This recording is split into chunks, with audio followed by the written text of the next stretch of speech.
Buenas señoritas, buenas tardes. Hoy 27 de julio vamos a avanzar el tema de exodoncia en la odontopediatría. Vamos a comenzar con la definición del término. No es más que el acto quirúrgico por el cual va a ser eliminado el órgano dentario de su articulación alveolar, para lo cual hay que distender y dilatar el alveolo a expensas, obviamente, de la elasticidad del hueso. Debemos de considerar, antes de realizar una exodoncia, que siempre hay que realizar una evaluación integral a nuestro niño, porque la exodoncia en un niño va a ser muy diferente a la exodoncia en una persona adulta. Tenemos que considerar dos aspectos importantes, ¿no? Uno que es el aspecto biológico, ¿no? En el cual nosotros debemos de considerar algunos aspectos importantes y características en el niño, ¿no? Tenemos que considerar que el niño no va a realizar una apertura bucal muy grande, ¿no? Es limitada su apertura bucal. También tenemos que considerar que por debajo de la pieza decidua se va a encontrar el germen de la pieza permanente, por lo cual hay que tener mucho más cuidado al realizar la exodoncia.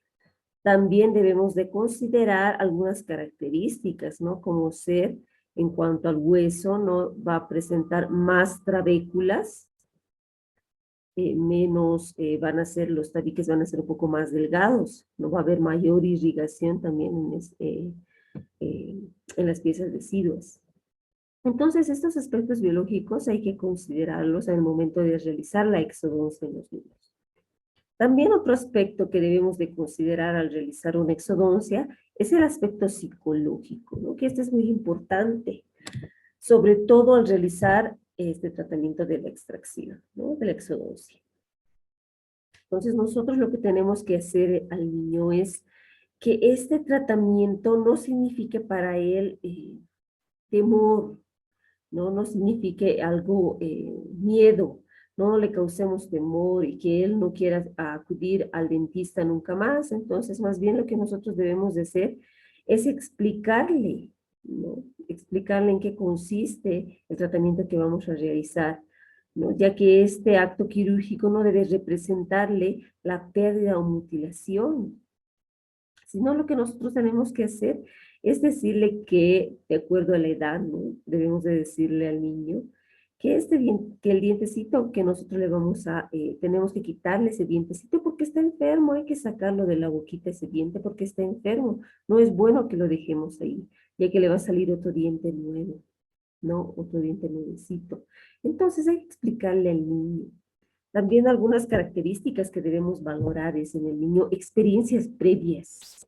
Si el niño ya ha ido a consultorio dental y se le han realizado ese tratamiento, ¿no? Se le han puesto anestesia, porque hay niños que a veces ya vienen, tuvieron una mala experiencia en un consultorio dental al realizarle o a quererle realizar incluso la exodoncia, que tal vez le lastimaron al momento de poner la anestesia o la aplicación de la anestesia, ¿no? Entonces, es importante saber eso de las experiencias previas, así para nosotros prever, ¿no?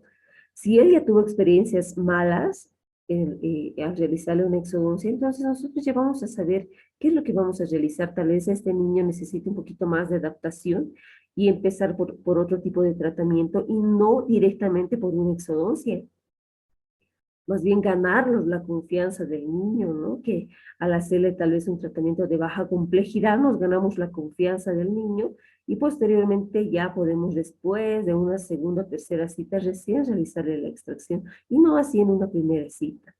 No sé que a veces en la consulta o en la clínica odontológica nosotros necesitamos cumplir ahora este tratamiento, ¿no? Simplemente que estamos solicitando una exodoncia. Pero también tenemos que considerar que no simplemente es cumplir el trabajo, sino que también tenemos que valorar al niño, cómo se siente él en la clínica.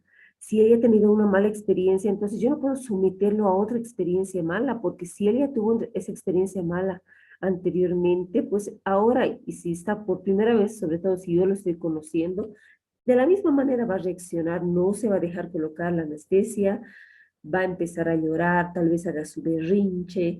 Entonces lo vamos a someter otra vuelta a ese estrés, a esa ansiedad a la que anteriormente estuvo sometido.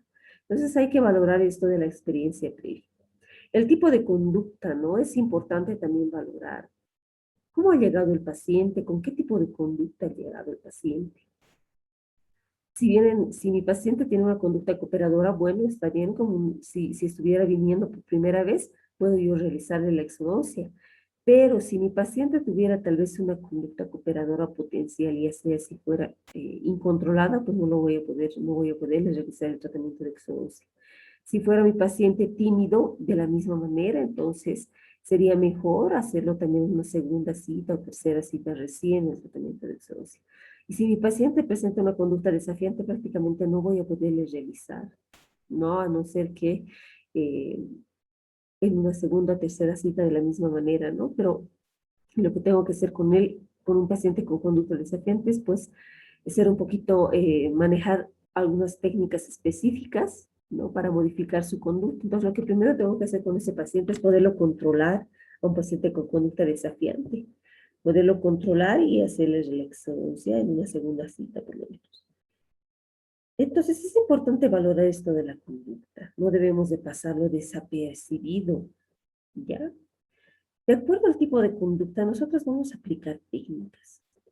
La técnica que es recomendable para tal vez realizar, si hablamos de este tratamiento específico de la exodoncia, es la distracción contingente, sobre todo en el momento de la aplicación de la anestesia, ¿no? Hay que distraerlo, por eso es importante realizar la segunda fase de adaptación, la tercera, sobre todo en la tercera fase de adaptación, nosotros vamos a conocer más al niño, ¿no? Esta tercera fase ya la hemos explicado en manejo de conducta, entonces hay que conocer más al niño, saber qué le gusta, quién es su mejor amigo, cuál es su dibujo favorito.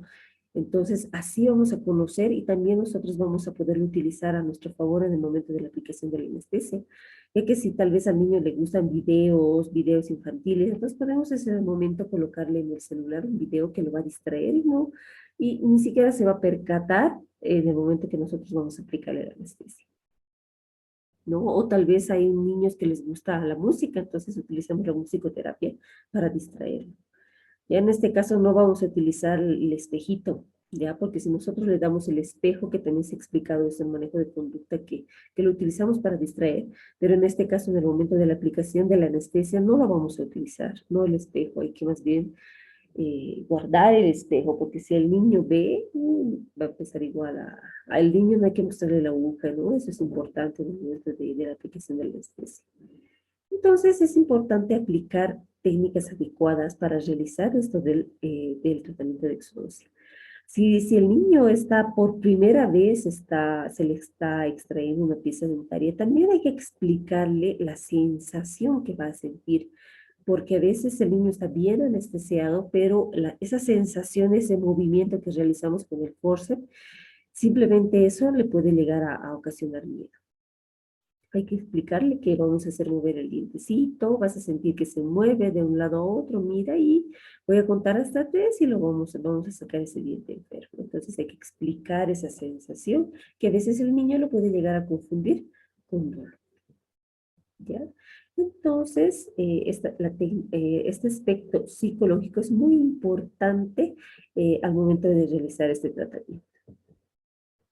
¿Cómo deberían de ser las extracciones en los niños? Pues obviamente, no, las extracciones no deberían ser dolorosas. No deberíamos de ocasionar que el niño se me incontrole y llore. Para eso yo tengo que realizar una técnica anestésica adecuada, desinfección y aplicación tal vez del tópico, distraer a mi paciente, aplicar técnicas de manejo de conducta adecuadas, ¿no? Y obviamente utilizar también las palabras adecuadas en el momento de realizar la exodoncia. Entonces no debemos de ocasionarle dolor a nuestro niño. Así nosotros vamos a ser unos buenos odontopediatras, menos a nuestros niños. En cuanto al diagnóstico, no nos basamos siempre para realizar ese tratamiento en base a un diagnóstico clínico y a un diagnóstico radiográfico. Si hablamos de un diagnóstico clínico, pues es todo lo que nosotros vamos a observar a nivel de la cavidad oral y de las piezas dentarias. Y obviamente un diagnóstico radiográfico, en la radiografía tenemos que observar el proceso tal vez infeccioso, tal vez si hay una lesión de furca, tenemos que valorar el grado de risólisis que presenta la pieza para ver si está o no indicada para extraer, hay que valorar el germen dentario, en qué tipo de formación de mola se encuentra, si ya tal vez está por erupcionar, hay que valorar todos esos aspectos en lo que es nuestra radiografía, ¿no? Y así conjuncionar tanto el diagnóstico clínico y radiográfico, porque para extraer siempre en la odontopediatría debemos de valorar los dos para el diagnóstico clínico y radiográfico. Los dos van en conjunto.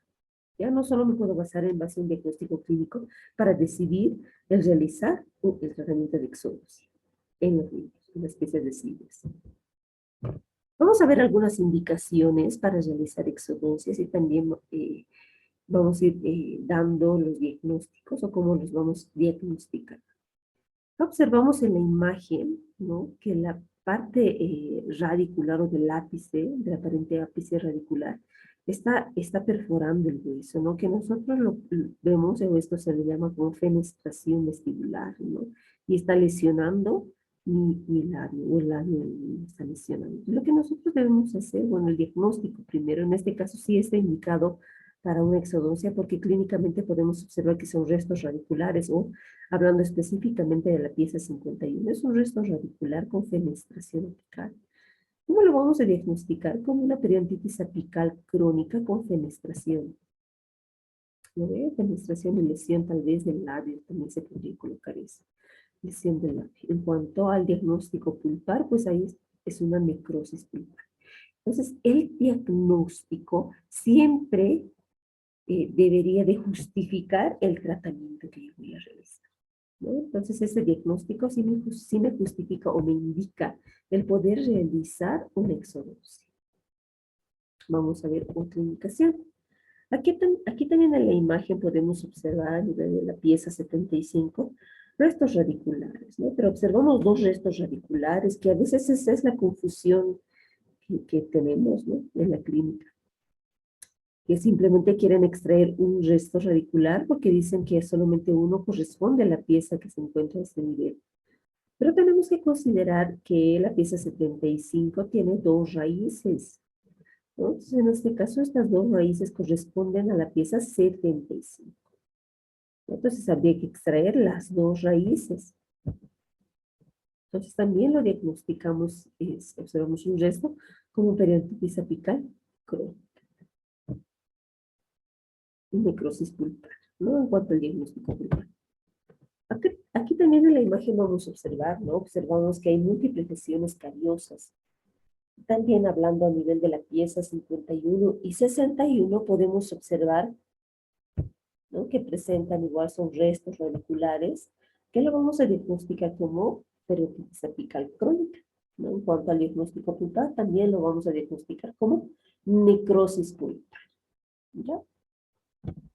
Acá, ¿qué observamos? ¿No? Observamos la abulsión de la pieza, de una pieza. En este caso sí no es una pieza, ¿no?, de sidomas, es una pieza permanente, pero aquí podemos observar la abulsión de esta piecita dentaria, ¿no? Eso se puede deber tal vez a un traumatismo, ¿no? Se puede ver a un traumatismo, a una caída, de que se ha caído el niño. Entonces lo que está ocasionando es que la piecita se salga de su alveolo, entonces la abulsión. En ese caso nosotros tenemos que extraer esa pieza dental, ¿no? O sea, ya se trata de una pieza decidua o de una pieza permanente, hay que extraer en el caso de abulsión dental. Este caso que tal vez se podría llegar a confundir tal vez con abulsión, ¿no? Pero en este caso también hay que valorar la cronología de la erupción y el recambio dentario. Observar que las piezas inferiores, anteroinferiores, ya están en recambio dentario, por lo tanto ya corresponde el recambio también de las piezas anterosuperiores. ¿no? Entonces, en este caso, tal vez observamos esa imagen porque la pieza permanente ya está empujando, ¿no? A la pieza decidua. Pero ¿cómo nosotros vamos a diagnosticar si la pieza decidua presenta movilidad dentaria y ya se encuentra en la edad de recambio dentario? En ese caso, nosotros podemos diagnosticarlo como pieza en proceso de exfoliación, ¿no? Entonces, si no observo que ahí se encuentra la pieza permanente y hay movilidad de la pieza decidua, ¿no? Y ya se encuentra en la edad de recambio dentario, entonces lo diagnostico pieza en proceso de exfoliación. ¿Y qué es lo que está pasando con la pulpa? Si la pieza está en proceso de exfoliación, quiere decir que ya también la pieza decidua presenta rizólisis. Y obviamente ya debería de existir más de 2/3 de rizólisis para que exista ese proceso de exfoliación, por lo cual habíamos mencionado también en el capítulo de patología pulpar, que si una pieza presenta ya rizólisis, ¿qué es lo que pasa con la pulpa? La pulpa ya se encuentra también en degeneración pulpar. En este caso, entonces, ¿cómo diagnosticaría la pulpa? Pulpa en proceso de degeneración o degeneración pulpar simplemente, ¿no? Entonces, diagnostico como y es en proceso de exfoliación, eh, degeneración pulpar. Ese diagnóstico me justifica el poder yo realizar una exodosia. ¿Qué más? Aquí podemos observar en la imagen. Miren que también el niño puede ser tal vez por una caída, un golpe. ¿Qué es lo que ha hecho? Ha hecho que la pieza decidua se intruya. Ya se intruye la pieza decidua y va a lesionar a mi pieza permanente o a mi GER. Entonces, en ese caso, de la misma manera, lo que hay que hacer es una extracción porque está lesionando al germen de la pieza permanente. Hay que extraer esa pieza, no la podemos dejar ahí, ¿no? Entonces, es otra indicación para realizar exodosia. Acá, miren, observen en la imagen, miren, la pieza permanente ya erupcionó y la pieza decidua continúa. No, este no es un mesotelioma, es una pieza decidua, ¿no? Que simplemente por el empuje y el movimiento de la pieza permanente ha hecho que se desplace la pieza decidua hacia vestibular. Entonces, esta piecita tiene el diagnóstico de si es que la pieza permanente ya la observamos en la cavidad erupcionada a nivel de la cavidad oral, ¿no? Y la pieza decidua continúa, la vamos a diagnosticar esta pieza como pieza persistente. ¿Ya? Pero también esta pieza debe tener rizólisis, aunque asincrónica, debe tener rizólisis. Pues si ya tiene rizólisis, la pulpa está en degeneración, entonces vamos a diagnosticar la pulpa en degeneración pulpar, ¿no? Pieza persistente, degeneración pulpar. Ese sería mi diagnóstico. ¿Ya? No lo olviden. Acá vamos a observar en la imagen una pieza supernumeraria. ¿Ya? Observamos que a nivel de los dos incisivos se encuentra otro dientecito, ¿no? Que nosotros lo vamos a diagnosticar como mesiodens por esta posición que presenta, ¿no? Está en las caras mesiales en los dos centrales. En ese caso le digo que este es un mesiodens. Al ser una pieza supernumeraria, está indicado para realizar una exodosia. En esta otra imagen también, ¿qué observamos? Miren, observamos que la pieza decidua continúa en boca y la pieza permanente erupcionado. Miren, la pieza permanente erupciona un poco hacia vestibular, porque todavía la pieza permanente continúa, incluso ha hecho que esta pieza se desplace hacia el lingual. Entonces, al simple hecho de observar esta imagen, nosotros podemos decidir que esta pieza decidua es para extracción, ¿no? Está indicada para hacer una exodosia. Pero ¿cómo la vamos a diagnosticar? Habíamos mencionado como esta pieza decidua, esta pieza permanente, ya erupcionó, y la pieza decidua continúa en boca.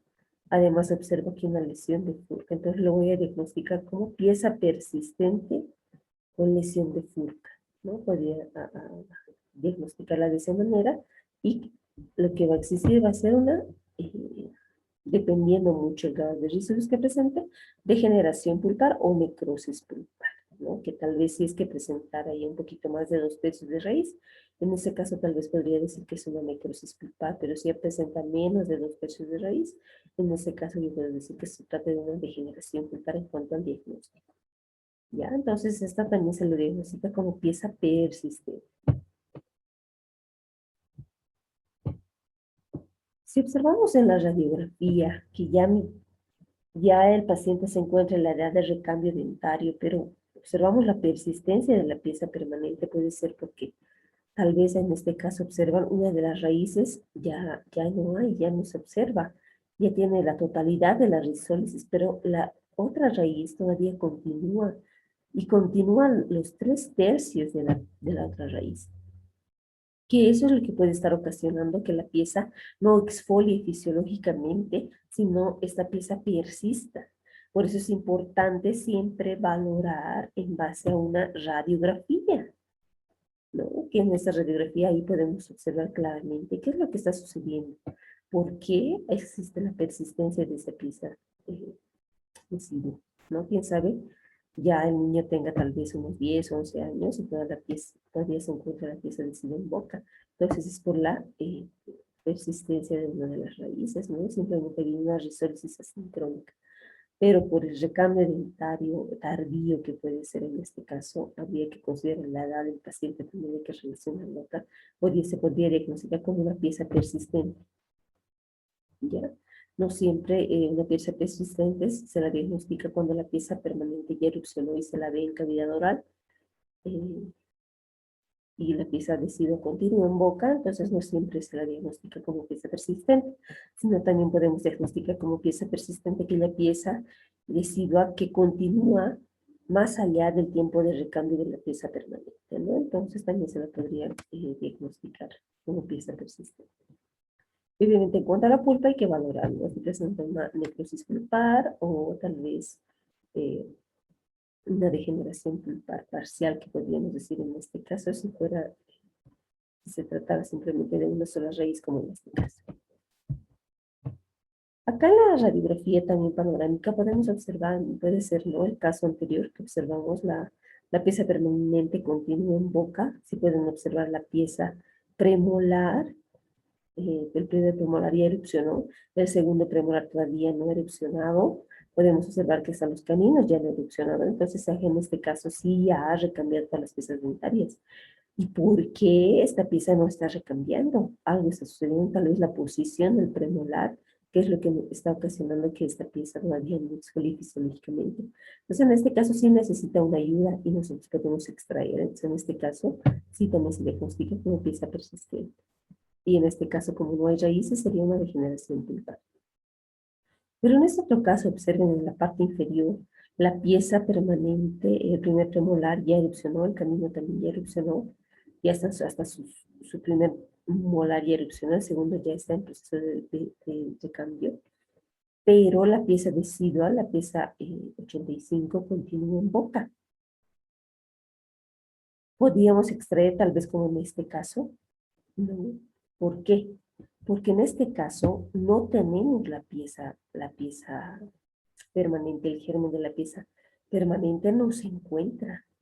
Entonces, ¿para qué voy a extraer? Además de que no presenta una rizólisis de la pieza dental decidua. Miren, no hay un tercio y eso de la rizólisis de la raíz distal, ¿no? O sea, en este caso, esta pieza decidua podía seguir y continuar la función, ¿no?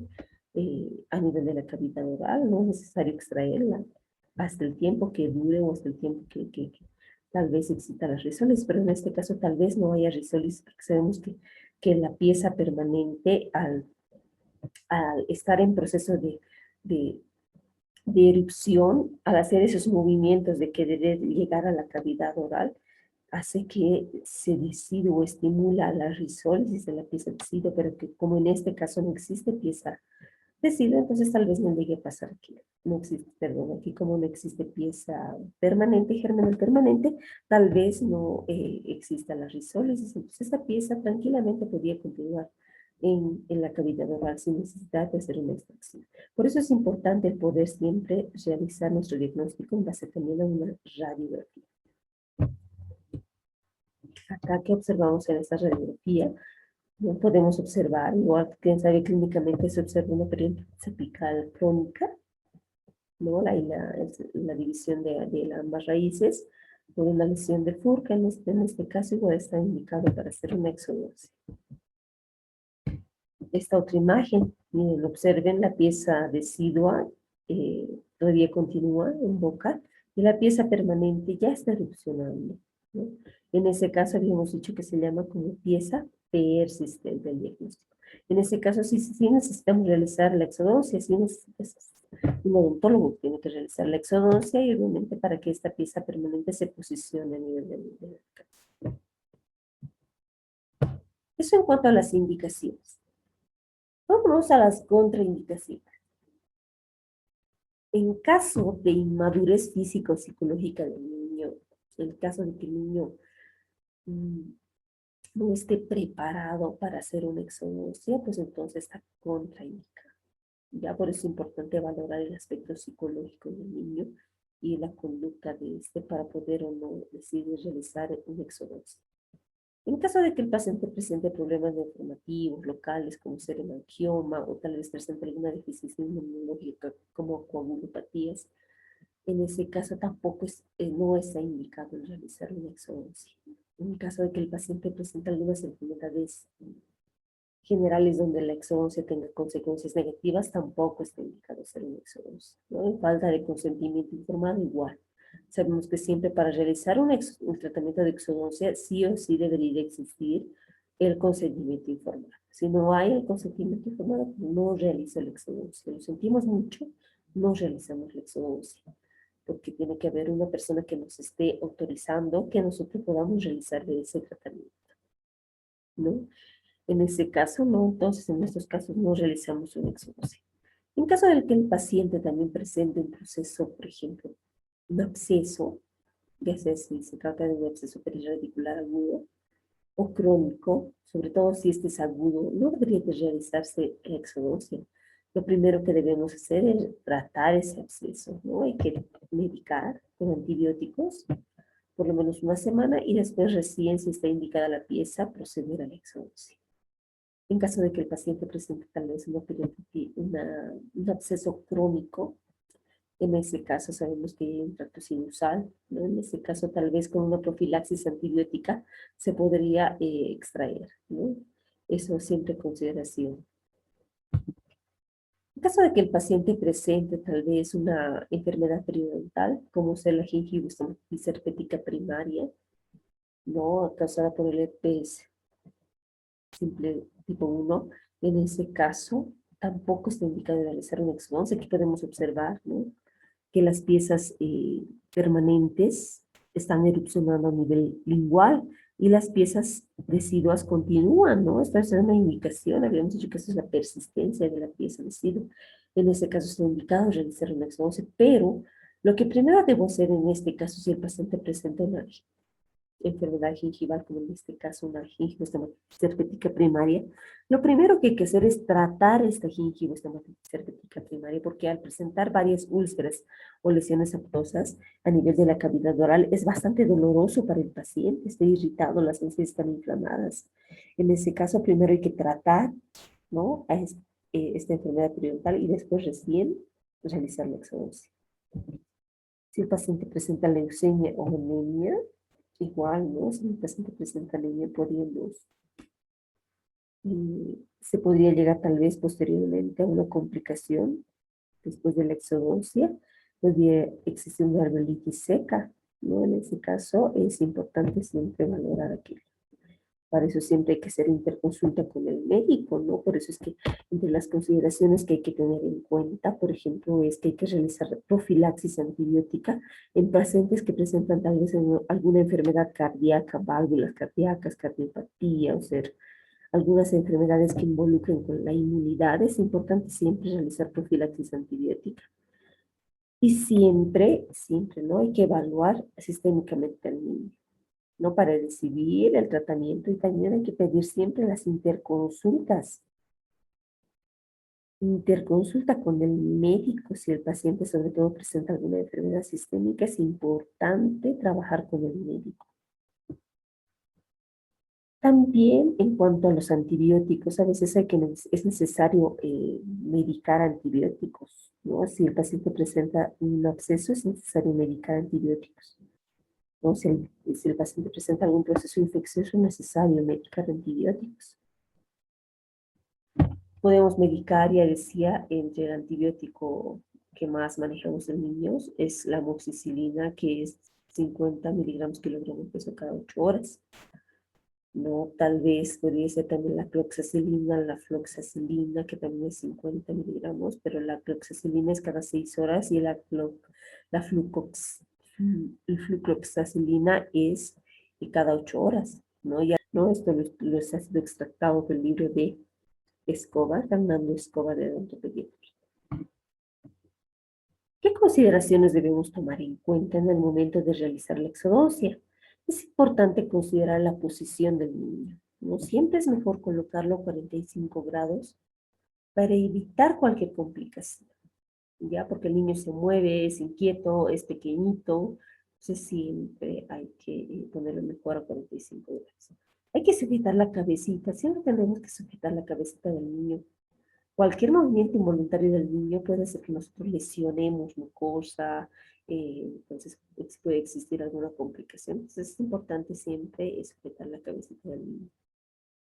También es importante saber y conocer la posición de los forceps, ¿no? Entonces debería estar a nivel cementario. Entonces es importante conocer esto. Ya en cuanto a las extracciones, vamos a ver algunos movimientos que realizamos para realizar este tratamiento. Para realizar, por ejemplo, la exodoncia en piezas anterosuperiores, ¿qué movimiento debemos utilizar? Es el de rotación y luego traccionamos hacia abajo. No debemos realizar un vestíbulo palatino porque podemos lesionar al germen ya que este se encuentra a nivel palatino. Entonces es importante realizar mejor el movimiento de rotación y traccionamos hacia abajo. Ya en piezas anterosuperiores. En piezas anteroinferiores debería de ser, en este caso sí podemos realizar el movimiento vestíbulo lingual y también se puede utilizar movimientos de rotación, ¿no? Pero debería ser leve. Pero más debería ser el movimiento vestíbulo lingual. En piezas molares superiores, ¿no? El movimiento que debemos realizar es vestíbulo palatino, pero más debería ser hacia vestibular. Ya en molares superiores también el movimiento es vestíbulo palatino, en este caso ya no hay rotación, porque un molar ya tiene 3 raíces. Entonces no podemos utilizar ese movimiento de rotación porque podemos llegar a fracturar, además de que las piezas deciduas, sus raíces son bastante delgadas y son bastante divergentes, habíamos dicho, ¿no? Porque alojan entre ellas al germen de la pieza permanente. ¿Ya? Entonces el movimiento debería ser vestíbulo palatino más hacia vestibular. En un primer molar inferior, de la misma manera, al tratarse de una pieza molar, tiene 2 raíces, un molar inferior. De la misma manera, no podemos realizar movimientos de rotación.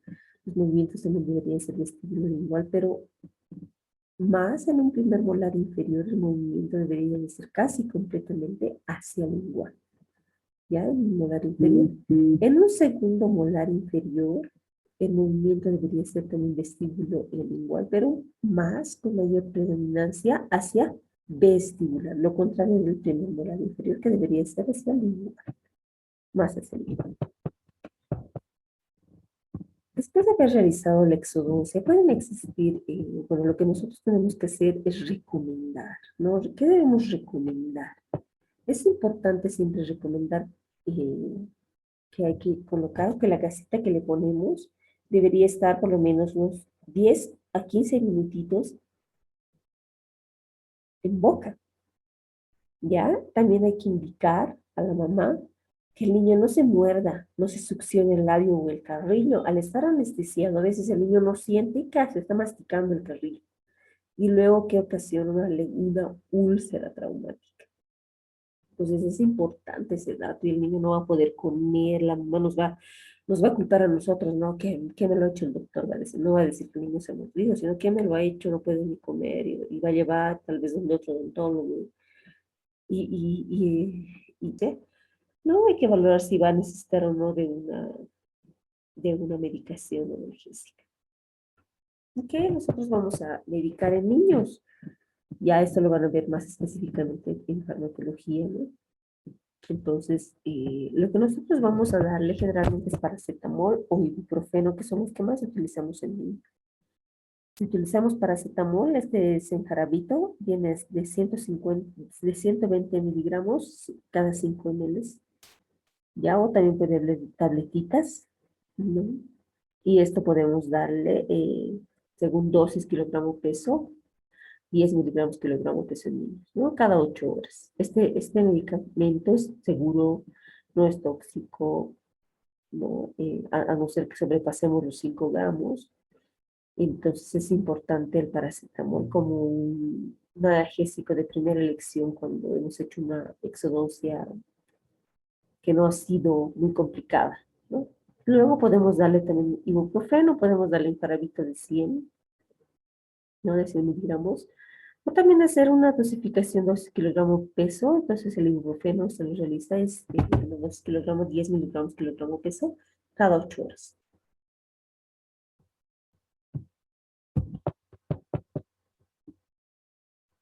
En cuanto al protocolo para realizar una exodoncia, existen algunas diferencias a la de la pieza permanente.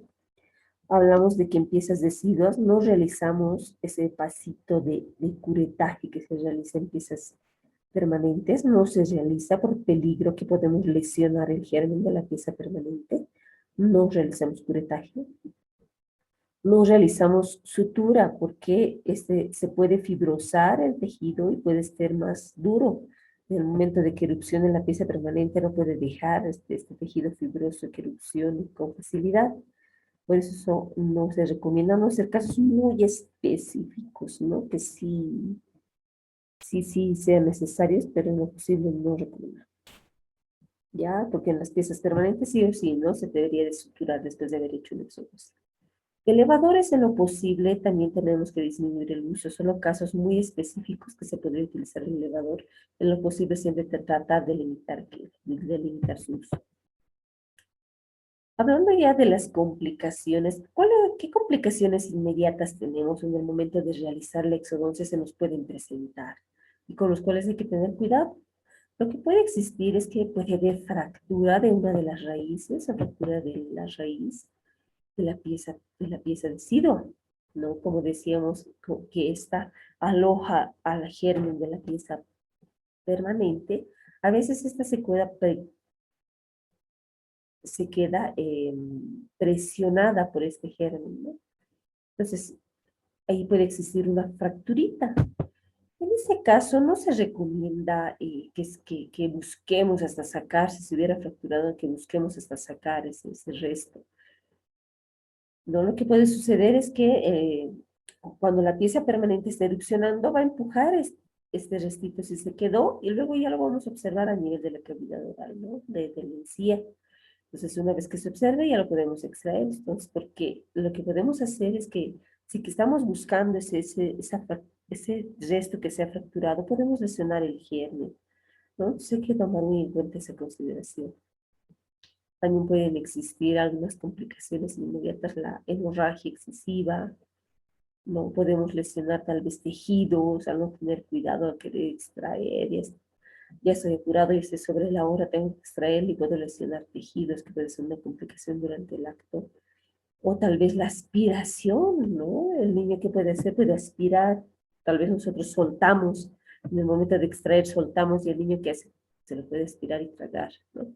Entonces es importante prevenir aquello, hay que sujetar muy bien ese resto o esa pieza dentaria que estamos extrayendo. ¿Qué otras complicaciones pueden haber después de haber realizado la exodoncia, no? Por ejemplo, puede existir lo que decíamos, que el niño se muerda y se ocasione una úlcera traumática, que posteriormente puede ser dolorosa. Lo que puede ocasionar es que nosotros al extraer prematuramente una pieza de sido o no haber hecho un diagnóstico adecuado, o no haber recomendado al papá de que después de haberse realizado una exodoncia por el tiempo que todavía falta para que la pieza permanente erupcione, se realice un mantenedor de espacio, puede existir la pérdida de ese espacio, ¿no? Es importante también mencionar que otra complicación puede ser hematomas, ¿no? Hematomas que se pueden observar a nivel facial, ¿no? Quién sabe, a veces presionamos excesivamente los tejidos, podrían ocasionar un hematoma. También otras complicaciones son infecciones, ¿no? A veces el niño, ¿qué es lo que pasa?